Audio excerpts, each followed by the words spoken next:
Well, welcome to Eastside Unitarian Universalist Church. Or, welcome to Free Faith Community, a creedless Unitarian Universalist Church. Welcome to Chosen Faith Unitarian Universalist. Excuse me, Annie, what are you doing? Well, I'm practicing some of the names, the possible names we might call ourselves after the May meeting. Welcome to Solace Unitarian Universalist Church. There are about 187 names on that list. We don't have time. Forgive her. She probably didn't sleep well last night. Good morning. My name is Mary Ann Clark, and I'm your Cole celebrant this morning. And this is the Reverend Annie Foster, our minister. Hi, fellow Free Faith Church members. Sorry about the confusion. I just had a feeling this morning that if I heard the right name, I'd know immediately and we wouldn't have to bother with all this voting stuff. Annie? Yeah? The democratic process is one of our 7 principles. I know, but remember last week when I talked about wisdom and how I took the wisdom test and I'm so good at making decisions? I just thought I might make it easier for everyone else if I made the decision. Are you practicing autocracy? Remember, you're also very good at realizing when you're wrong and flexible enough to change your position. Oh, I did say that, didn't I? It's one of those times, isn't it? Okay, welcome to First Jefferson Unitarian Universalist Church. It's Potluck Sunday. Please plan to stay. Are there any announcements? Do we have Nobody announcements? gave any? Well, then let's just begin our worship service with some music.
Thank you.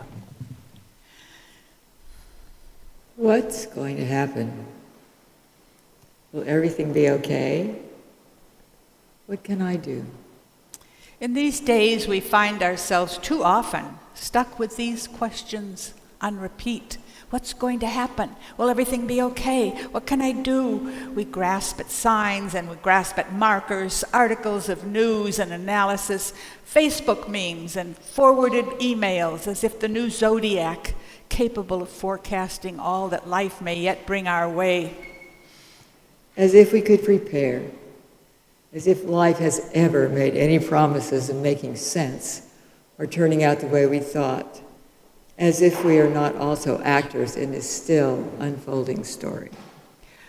For this hour, we gather to surrender to the mystery, to release ourselves from the needing to know, the yearning to have it already figured out, and also the burden of believing we either have all the control or none. Here in our songs and our silence, our stories and our sharing, we make space for a new breath, new healing, a new possibility to take root. That is courage forged in the fire of our coming together and felt in the spirit that comes alive in this act of faith, that we believe still a new world is possible, that we are creating it already, here and now.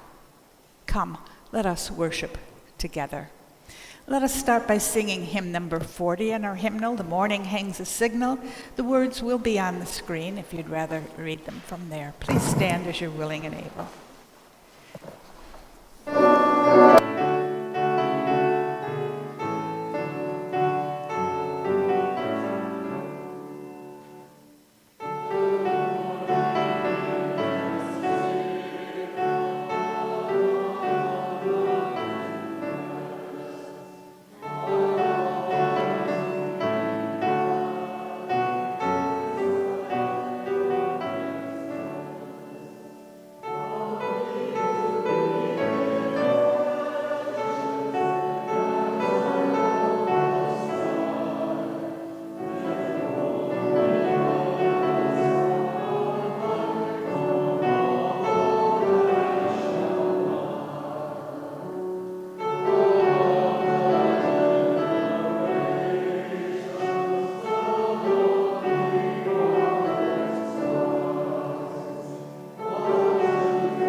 Marianne, would you light the chalice while I speak? Each time we light the chalice, we renew our commitment to our Unitarian Universalist faith. With the spark of a match, we make it new again, as fresh and surprising as the first day we encountered this spiritual community and realized we were home. We light this chalice for the renewal of our faith. Please join me for the affirmation.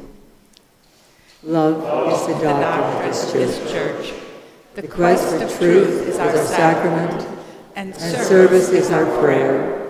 To dwell together in peace, to seek knowledge in freedom, to serve others in community, to the end that all souls shall grow into harmony with creation.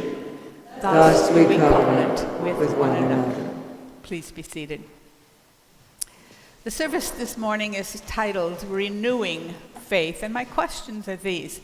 Can faith be renewed like a magazine subscription? If we have it, don't we have a lifetime prescription? I mean, just what are we talking about anyway? Questions for you to ponder as we listen to the story for all ages. And I'm going to ask that if there are children here, that they come and sit in the first row here, because we are going to have a drama story today. All right. Yes, come sit up here so we have an audience. Thank you. Anyone and children of all ages are welcome to come forward. Thank you, Arya. You can roll the teleprompter because the other thing that I was going to do isn't happening. Yes, keep going to the story. All right, here we go.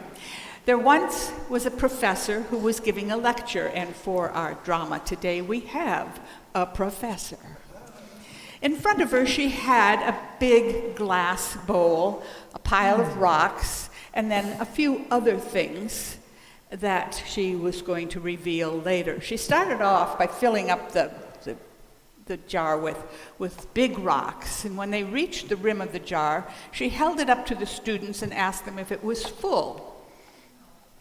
Is it full? If she put more in, she couldn't put on the lid. So they all agreed it was as full as she was going to get with those rocks.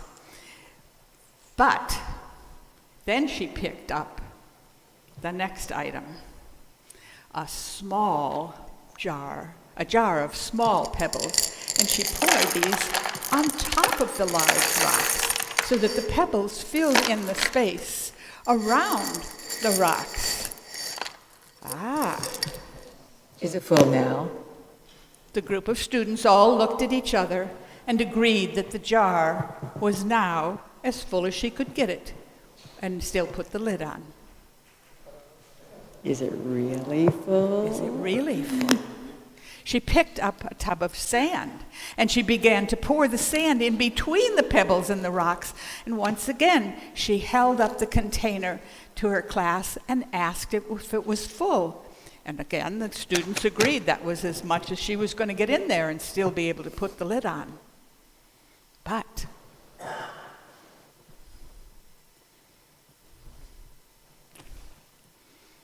she finally picked up a bottle of water and tipped the water into the jar until it soaked up all of the sand, and the students laughed. The professor went on to explain that the jar of rocks, pebbles, sand, and water represents everything that is in one's life. We could use more water. We needed more water. Well, the reason there is no more water is this has a little hole in it. When I filled it up, the water went pew. Spoiled the drama, but these happen. So the professor explained. This jar represents your life. The rocks represent the most important things that have real value. Your health, your family, your friends. Those things that if everything else was lost and only they remained, your life would still have meaning. The pebbles represent things in your life that matter, but that you could live without. The pebbles are certainly things that give your life meaning, such as your school, your home, your hobbies, your acquaintances, and your cell phones. Yes, your cell phones, absolutely. But these are not critical for you to have a meaningful life, believe it or not. These things often come and go, and they're not permanent or essential to your overall well-being. The sand and the water represent everything else, the little stuff. Material possessions, your chores, doing the dishes, filler things like watching Netflix or browsing the social media sites.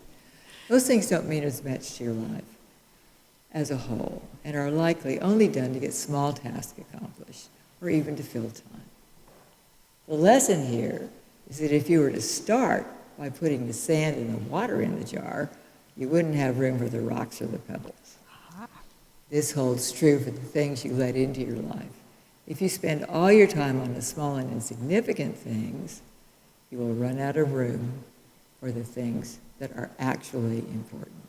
Okay, listen to the professor. Yep, okay. Make room for what's important. Take care of the rocks first, the things that really matter and are critical to your long-term well-being and happiness. And if you deal with the big issues first by putting the rocks in the jar first, the small issues will still fall into place. However, the reverse is not true. Identify the important things in life, that is, set your priorities. Set aside the time you need to work on them. This is where your focus should be in order to live a meaningful life without ever over-obligating yourself. Then you can fill in the pebbles in the sand, knowing it's okay to procrastinate a little on these things because they are so important. All right. Marianne, could you help me push the table back, pull the table, just lift it, no, back up, because we're going to make room for the choir for later on. Oh, yes. Yes, We need this that. table was in the way. All right. And then I have one more important thing to do that isn't in your order of service, because I just saw Michael come in. Michael? Is Michael here? Did he come with you? He didn't come in. Never mind. I will tell you what might have happened if he had showed up. Tomorrow is his birthday, and we had gotten a special birthday candle for the children to light when it is their birthday. So next time, and if you have a birthday and I don't know about it, come and tell me before the service. All right, let us sing the children out back to the nursery if they're going, or back to their seats in here if you're staying.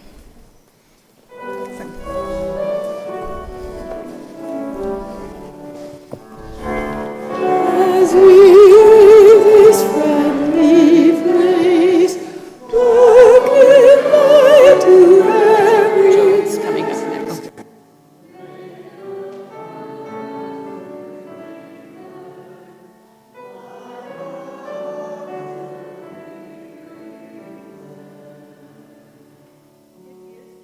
Sunday of the month, that means Light on Leadership. And our speaker this morning, do I see him here? Oh, he's right here. Come up while I'm talking so that there isn't a lag of time. Okay, I'm introducing him now that he's walking. Joel Bailey is going to be our leadership light this morning. And take your mask off. Good morning, and thank you. Knock my name tag off, but that's not necessary. I'm William Joel Bailey. I'm here to speak on my kind of history of leadership at the church. And I go back to, I first started coming to this church in April of 1993. And in the fall of 1993, I'd noticed that there was a few people who were working on the grounds, including an old fellow who sang in the choir named Nick Kirko. And so I thought that would be a cool way to help out the church. So I started working under Nick Kirko, raking leaves, trimming bushes, mowing lawns, and helping out any way I could on the grounds. And there weren't very many of us, maybe a handful.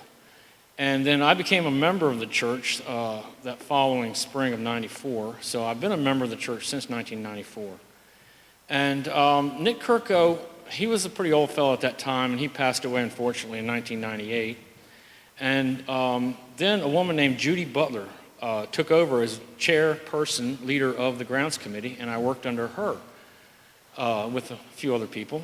And then she lasted from about 98, 99 period until about 2008 when she moved to California. And then another person who had been on the grounds committee with me for quite a while,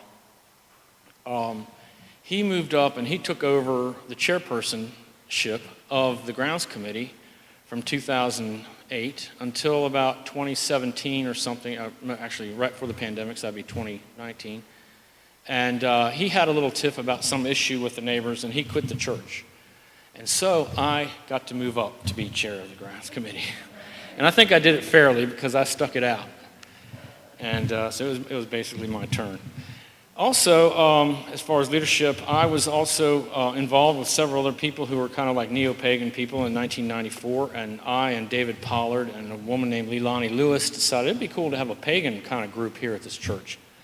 And so in 1994, we started a pagan group, and we got signed up with the UUA as an official CUPS group. And it lasted all the way until the pandemic, basically, and that made 25 years, because 94 to 2019 is 25 years.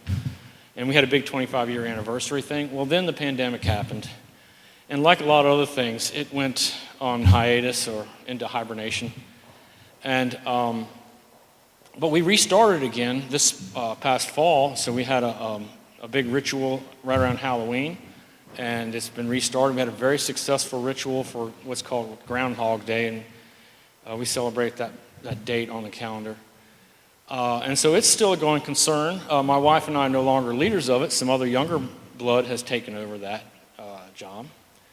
So that was one of my things I'm proud to point out as part of my leadership.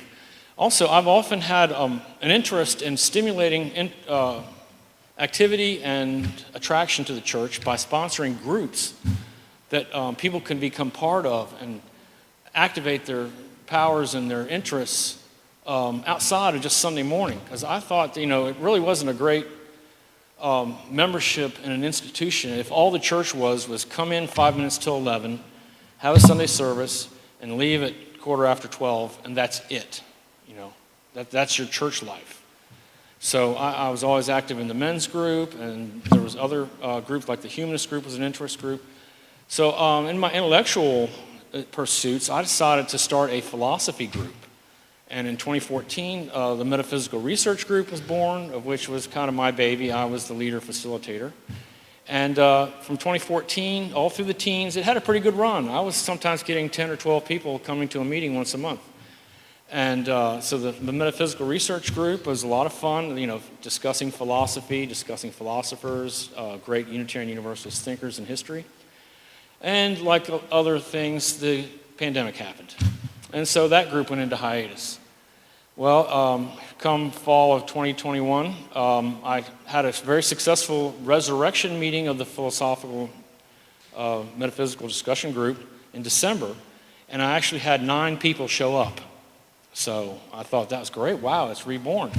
So the metaphysical group is still an ambition. Unfortunately, the people that came in December, they've been very scarce since, so we haven't had a meeting since, but maybe March will be different. So we're going to have I'd like to point out that I'm the leader in the metaphysical group. And I hope it has a successful future. Finally, one other thing is that I joined something that was developed 4 or 5 years back called the Caring and Sharing Committee, which exists to help members of the church and other people too, but members of the church get free service. The Caring and Sharing Committee is there to send get-well cards, visit the sick, help people out if they are in a really bad strait or stuck or something. And my particular role in the Caring and Sharing Committee was to drive people to places they need to be that they couldn't get to. So since the Caring and Sharing Committee has been in effect since about 2016, I basically give rides to people who need a ride to a job interview, medical appointments, and I've given rides to people who had to go to court dates. So basically, I guess that sums it up, and I look forward to serving the church in those capacities in the future. Thank you.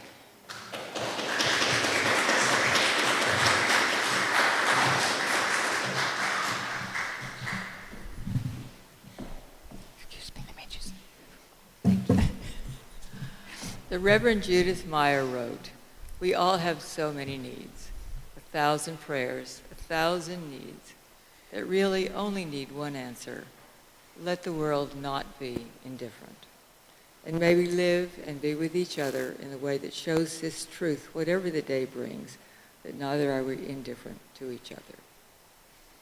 Our Share the Plate offering this month continues to go to the rebuilding of the playground so that our children and those that attend the Sudbury School in our building may be safe.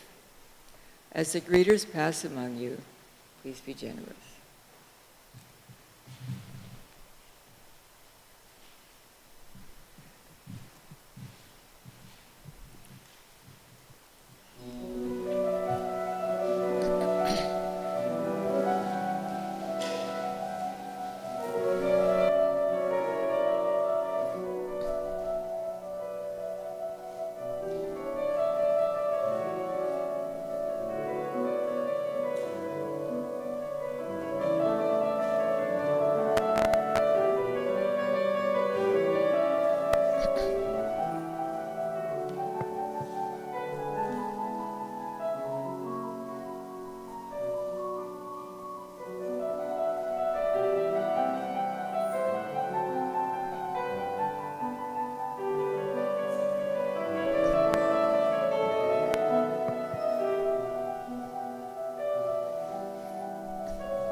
Universalist faith.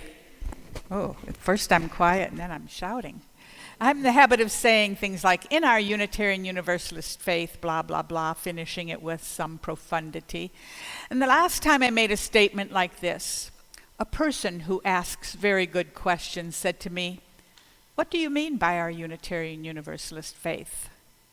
And I stuttered and stammered a while, and then I said, "Well, I think in this case I meant our denominational understanding, the things that we all take for granted in common, like the 7 principles or our compound name, Unitarian Universalist, the fact that we don't have a creed."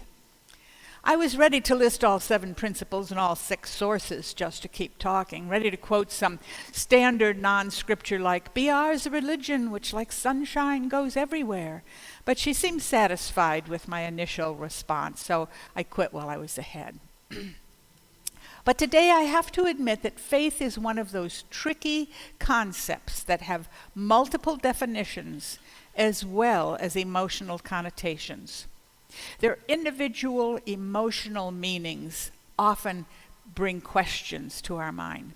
And I don't want to shut out your definition or your sense of what faith includes. So I'm going to try to cover all the bases. All the possibilities. And the first one that comes up in conversation with someone outside our church often goes like this: "Do you have faith?" And the answer is sometimes, "No, I don't believe in all that stuff." That's not a good answer. Do we just assume that to others faith means the Trinity or God in some form or a prophet who is more than human? And even if it does faith have to mean that to us, to you? I don't think it does. I know it doesn't to me. Beliefs can be changed or modified. Faith to me carries a sense of completion, even as it is capable of growing, of evolving. Belief is like those questions the professor asks. Can I get any more big rocks in this jar? No, it's full. But can I get more of something else in there? Well, yeah. Faith is something more certain than belief, while at the same time being less explainable. The German scholar Heinrich Zimmer, speaking of faith and faith experiences, said the best things can't be told, and the second best are often misunderstood. Faith, I think, is an internal knowing that isn't easily explained to someone else, but there is always a sense that perhaps you should try to explain it. Martin Luther King said, "Faith is taking the first step even when you can't see the whole staircase." Now that's a scary thought. But it's a little easier to understand, a little more relatable, more graphic. We've all done it, arms full of packages, feeling out with one foot for the edge of the landing and walking down the steps as if we had eyes in our toes. And the Reverend Scott Taylor, a contemporary Unitarian Universalist minister, added these words to King's: "Go with faith, not the kind that is called to move mountains, but the quieter sort that calls us to take the first step, even when the whole staircase sits beyond our view. And as we stride toward the unseen, may we notice that the way unfolds only as we risk walking it. And may we remember and trust that none of these steps are ones that we take alone." Yes, something in me says, this is what I mean. This is how it feels. Faith is that thing that demands we take risks with our own lives, that they might be enlarged somehow, not bound by static social beliefs. Risks that we might take to make a difference in the lives of others or to help improve the world. How could we step forward, much less travel up or down the stairs, if we don't have that kind of faith in our lives? For millennia, human beings have looked to the stars and wondered what they were. Throughout the centuries, they developed beliefs about them. They are the lights that God shines through the holes in the sky, the better to watch over us. No, they're not that. They're the living proof of other life somewhere in the universe. We are not alone. But wait, they are the debris that was caused by the beginning of the universe. Well, ponder this. As the native Inuits did, perhaps they are not stars, but rather openings in heaven, where the love of our lost one pours through, shines down upon us to let us know that they are happy. Oh, why not let the choir tell you all about it?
From the Edge by Reverend David Rankin. Everything worth doing in the world is a desperate gamble, a game of chance, where nothing is certain.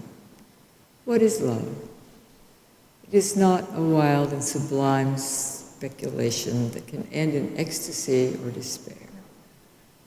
What is courage? Is it not a hazardous risk of fortune that can end in victory or defeat? What is adventure? Is it not a blind leap in the dark that can end in joy or disaster? If I refuse to throw the dice, I am never really alive. I am then only flesh baking in the sun on a middling plateau with no view of the valley and no road to the peak. The opposite of faith is not doubt, but certainty. Certainty is missing the point entirely.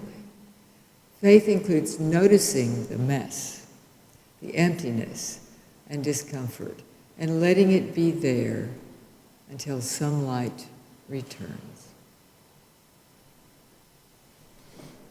Thank you.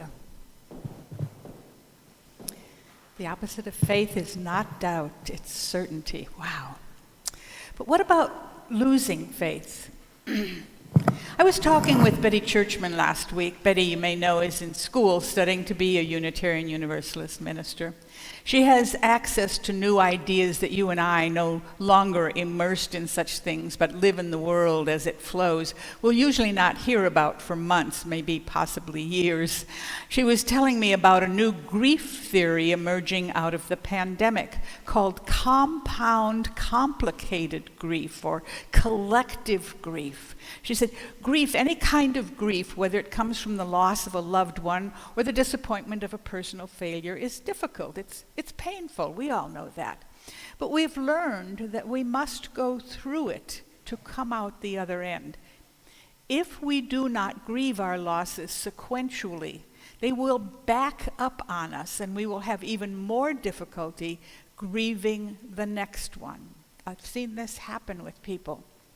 But what has happened in the past 2 years of the pandemic is that people are experiencing grief not in rifle bursts, but in machine gun rapidity. A loved one dies from COVID. You cannot be with them. You cannot hold family co-mourners in your arms or comfort them or be comforted. You lose your job. You can't see your friends. You feel ill and you fear you have COVID yourself. You don't know what to do. You don't know who to turn to. And this is just Sunday. Tomorrow, a whole new host of sorrows are likely to greet you. Compound, complicated grief. Too many things at once. No way to complete the grieving, maybe even start it. This isn't just a sad situation, researchers are finding. This compounded grief actually manifests as well physically as it does psychologically. People are made ill and finding it difficult to recover from what is happening to them. They're overwhelmed by grief. How can one have faith in life if one cannot find hope upon the horizon? Or is this what is meant by renewing hope? When we have lost so much, including our health, our sanity, our faith, can we ever get it back? And if so, how do we go about it? Well, singer-songwriter Nick Cave, who, by the way, will be in Dallas next month, wrote this in response to a question he was asked along these lines recently. Is this world cruel, he was asked. And he said, I don't think so. I think this world is simply indifferent. And indifference is not the same as cruelty. What connects me to you and you to every other sentient being in the universe is that the universe simply does not care about us. It does not act with malice or desire to harm us. It is simply unaffected by our condition. If one acknowledges this state of affairs, then it sets up a situation that allows us to make a simple choice. Either we respond to the indifference of the universe with self-pity and narcissism, as if the world has in some way personally betrayed us, and we live our lives in a cynical, pessimistic, and self-serving manner, or we stand tall, we set our eyes clearly upon this unfeeling universe and love it all the same, even though, or especially because, it doesn't love us. It doesn't hate us. This act of cosmic defiance or subversive optimism of unconditional and insubordinate love is the greatest act of human beauty that we can perform. To stand before this great, blank, heartless cosmic event and say, we believe in you, we love you, we care for you. This is kind of the definition of grace, isn't it? And this is the epiphany you seek. We create our own divinity, our own godliness through our ferocious needs. We yearn the heavens awake. Well, I can see that an indifferent world holds more hope than a cruel world. Can we start rebuilding, renewing our faith from that supposition? We yearn the heavens awake. I love that. Yearning is the next step above giving in, giving up, finding life hopeless. Yearning for your life until you see a glimmer of light, and then begin to seek what? Seek comfort, seek hope, seek redemption. Here again, we're talking about courage, about defiance. Either we respond with self-pity and become cynical, or we set our eyes clearly upon this unfeeling universe and love it all the same. That faith defines the return. Defines the return of faith, the renewal, if you will. Perhaps a renewed faith is a tentative faith. When you've been knocked down, you're often reluctant to get back up. You could be knocked down again, so why not just stay there? Get up, we're advised. Get back on the horse. Don't live your life in fear. Brene Brown, in a 2013 speech about her own faith, said, I thought my faith would say, I will take away the pain and the discomfort. But, she said, what it ended up saying is, I will sit with you while you experience your pain. I think the key to renewing faith, especially if it has been bombarded, is that you don't have to be alone. You don't have to do it alone. I remember a conference of ministers some years ago in the early days of my ministry. We were learning to talk with those who had lost their faith, their hope, their reason for living in an indifferent world. We were learning new ways to minister unto others, and the conference leader was asking us questions about ourselves, about our own faith. And he said, are you physically renewing yourself? Do you eat well? Do you exercise? Do you take care of yourself? And he didn't just ask us these questions. He had us standing on a line of continuum for each question, yes or no, or somewhat in between. And we were able to physically see our own self-care in the company of others. And somehow the lessons were stronger, seen, than if we were to care about how we were to care for those in our charge, in our congregations, in our communities. Then we had to, he was telling us, learn to care for ourselves. And then he asked one of the questions that I thought was had a rather amusing response. He said, do you have friends you can talk to? And one woman in the group, pondering where to stand on this continuum, said, does it count if we pay them to listen? Well, I was shocked. She was admitting she had no close friends, only a therapist. But then our leader answered, of course it counts. Whatever's necessary to get the job done. Just don't try to do it alone. And that was the day that I stopped being a lone ranger. The day I began to understand what ministry truly was, that faith included walking together. No, it demanded that we walk together. This is true of your faith, your own ministry to yourself and to the world. If you have faith, if you are seeking faith, yearning for it, if you are renewing your faith, you cannot do it alone. Think about that as we consider some of the things that happen to us and where we might stand on a continuum of questions as we look at the stories that live in this community. Marianne, would you light the candles of hope and concern? Betty Churchman, again, I did speak to her this week, who's a candidate studying for the UU ministry with a specialty in pastoral care, has taken a paid job as pastoral counselor for a local Unitarian Universalist church.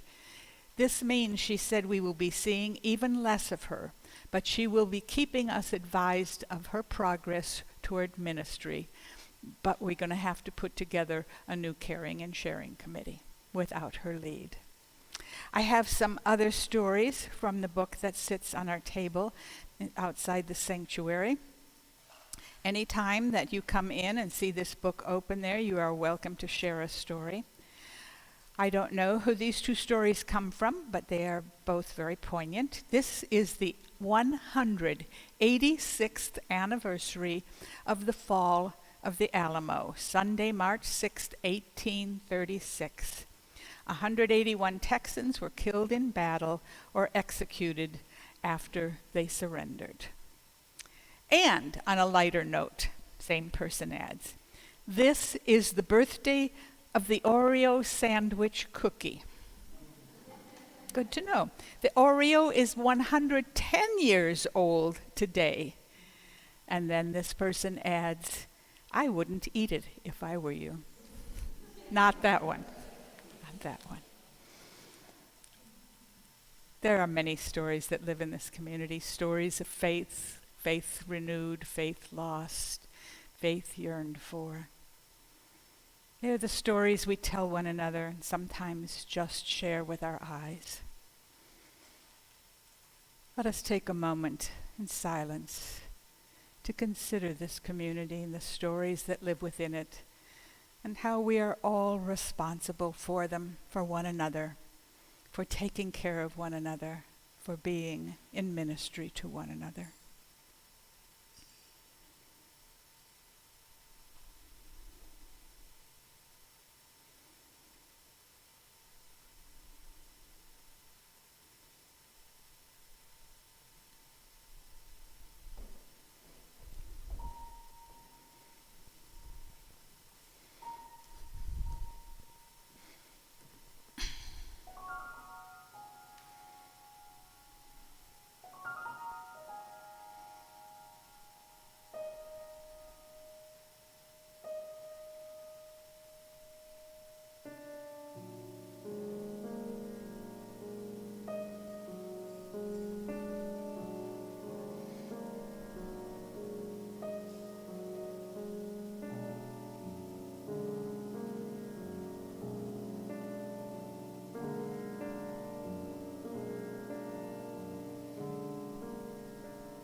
like that, Misha. I heard happiness in it. I heard sorrow. I heard yearning. I heard so much. Thank you. It filled me up. So where is your faith? Here's an interesting aside to defining faith according to Ernie Jones, a professor of language. He said, faith didn't enter the English language until about the 1200s after the Norman invasion, and it came by way of the old French fide, in turn from the Latin semper fidelis, always loyal. Its meaning then had nothing to do with belief in the absence of evidence, but rather with keeping promises and being worthy of trust. It came to be believed that one who was faithful to God then kept God's commandments. It was not a statement about belief, but about your behavior. Faith is about behavior. Well, that's kind of what Nick Cave and Brene Brown were saying, isn't it? Even what King said about taking the first step when you can't see the staircase. And maybe it's about what I was saying in the beginning when I said, to me, faith is a deep sense of knowing without being able to explain what it is you know. Mary Gregolia said it well when she wrote the song, I Know This Rose Will Open. Remember how it goes from there? I know my fear will burn away. I know my soul will unfurl its wings. I know this rose will open. That was faith set to music, wasn't it? Faith is also about loyalty then, being trustworthy. Are you trustworthy? And at the same time, do you trust your own faith? Does it remain in the background while you are having doubts, promising to return? Or do you trust that when doubt occurs, it will simply return? You see, trust goes both ways. We have to trust in ourselves to be faithful to that which we set out to accomplish in this world. Then we have to trust in our faith that the world is worth saving. Someday, somehow, when today doesn't appear to be that day. There are good things that happen from this kind of faith. The religious call these things grace, those blessings we receive, unexpected, even unmerited, with no demand from the universe of repayment. To be born into a loving family is a blessing of grace, and not everyone gets it. However, if you did, then accept it, be grateful for it, and then build upon that. Do not waste it. To have good health is a grace, and not everyone has it. But if you do, don't spoil it. Accept it and build upon it. To find love is a grace, and not everyone does, or not everyone recognizes it because they were looking for something different. But if you got it, don't hide it away. Share it. Give it freely. To have a gift of music, of dance, of beauty, of a sense of humor, or of a carefree attitude, these are all gifts of grace. Whatever you find among your treasures, let go of modesty, let go of parsimony, and bestow them freely back into the world, even if the universe doesn't care. Be the happy accident of humanity if it is in you. And never stop looking for what faith has to offer or where it might be hidden. The Reverend Barbara Prose of the Unitarian Universalist Church in Tulsa, Oklahoma wrote, "At the center of faith is patience, a willingness to trust in a timing, a timeline, and an unfolding not of your own creation. Also, life as a patient unfolding and search for our own faith." And then she asks what might sum up all the rest. What if we don't need faith to live? What if instead we need to live to find our faith? What if faith is nothing more than answering the call of love? Please stand as you're willing and able and sing the song by that name in our hymn book. If you're using the hymn book, the words have been changed, so be careful and read them as answering the call of love. 10:14.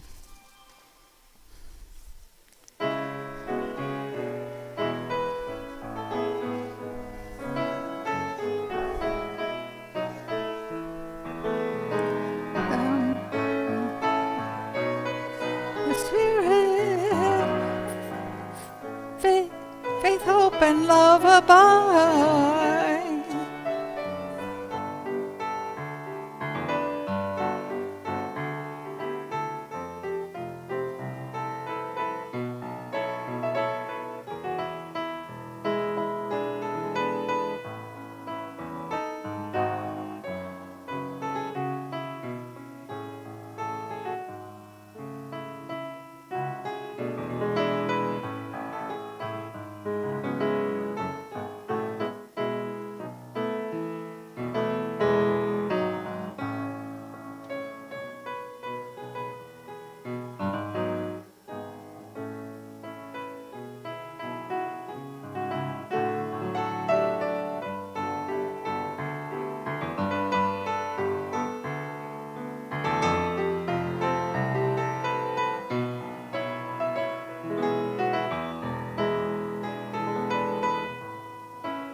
Are the words of the Buddha, but I also say them to you.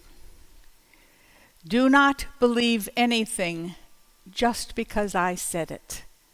Put it into practice. See for yourself if it's true. That is planting the seed of faith. So may it be in all our lives. And I invite you now to join us for potluck. It is the first Sunday of the month, and we will proceed into Coleman Hall, where we will dine splendidly. Thank you.